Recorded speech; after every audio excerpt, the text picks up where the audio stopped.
అంటున్నారని వచ్చేసామండి. ఇక రాజమండ్రి పై నుంచి రైలు కింద నుంచి లండన్ నుంచి లడికిన రాత్రి వచ్చేసానండి. నేను వస్తా జరగారు మీ కోరికని గుమ్మడికాయంత బంగారాన్ని తీసుకొస్తుంటే కుక్క ముట్టుకోకుండా కుక్క తోక ముట్టుకుంది విజయవాడ బస్ స్టాండ్. కుక్క తోక ముట్టుకున్న బంగారం మళ్ళీ మీరు ముట్టుకుంటారా లేదని 7 పాలాలు పెట్టించేసి ఏట్లో పడేపించానండి. 3 కోట్లు తీసుకెళ్లి మురికాలలో పడేశాను. మా ఇంట్లో కోట్లు కుక్కలు తింటుంటాయండి, లక్షలు లక్కలు తినేస్తుంటాయి, ఎలుకలు తినేసి చిల్లర చీమలు తినేసేస్తాయి. ఇక కాగితాలు కట్టుంటే కాగితాలు తీసుకెళ్లిపోతాం. మాకు పొయ్యిలో ఎండి ఇంట్లో బంగారం ఉందండి, కాకపోతే ఇంట్లో వాళ్ళు ఎసట్టాలు బియ్యం లేక ఎండిపోతున్నారు. గురుగారు మీకు ఏమన్నా డబ్బుకి కానీ ధాన్యానికి కానీ ఏమన్నా లోటుగా ఉంటే మాకు కౌరు చేయండి, మేము పంపించేస్తాం. మా అడ్రస్ మండలం మధ్య యాగారం, దాని పక్కనే ఉండదండి, మల్లెడికి పక్కన పిల్లడికి మా ఊరు.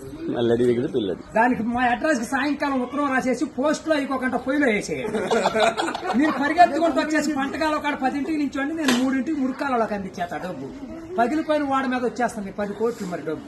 అక్కడ బుట్టతో తీసి తట్ట మీద ఆరబెట్టాం. అప్పుడు నేను చదువులో కాడ బాగా పాస్ అయ్యామండి. నేను చదువు సంకల వరకు చదివానండి, గుడింతాలు గుండెల దాకా వచ్చేసి పాఠాలు పాదాల వరకు వచ్చేస్తే ఇంగ్లీష్ ఈదులు అమ్మడ పరిగెట్టేసి చదువు ఎక్కువైపోయి అబ్బాయి గారి సంతకం పెడతాం మర్చిపోయాను. సోనియా గాంధీ గారి దగ్గరికి వెళ్ళి ఉద్యోగం అడిగానండి. రాత్రి రాజీవ్ గాంధీ గారు రాసిచ్చారు ఈ ఊళ్ళో ఉద్యోగం, ఎక్కడైతే సంతకాలు చేసే పని ఉండదు.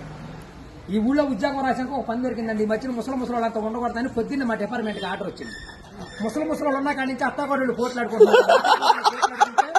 అత్తాళ్ళు అడుగులో పడిపోతుంది, కోళ్ళు వచ్చి